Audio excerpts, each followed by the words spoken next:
Ayan, para mas lalo pa natin mapalawak at mapalalim ang ating naging kaalaman patungkol sa tungkulin ng isang pamilya, gawin naman natin ang gawain para sa araw na ito. At ito ay ipinamagatang tungkulin ko, batid ko.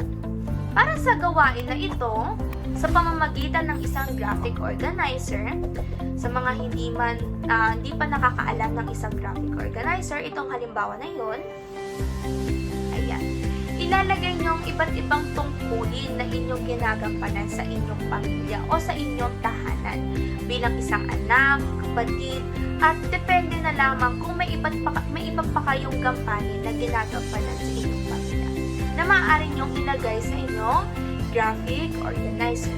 Pwede nyo rin ito pagandahin at gamitin ang inyong mga family pictures para mas mapaganda pa lalo ang inyong graphic organizer.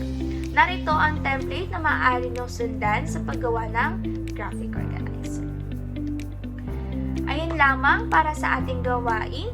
Sana mas napalawak palalo ang inyong kaalaman patungkol sa tungkulin sa isang pamilya o tungkulin ng isang pamilya.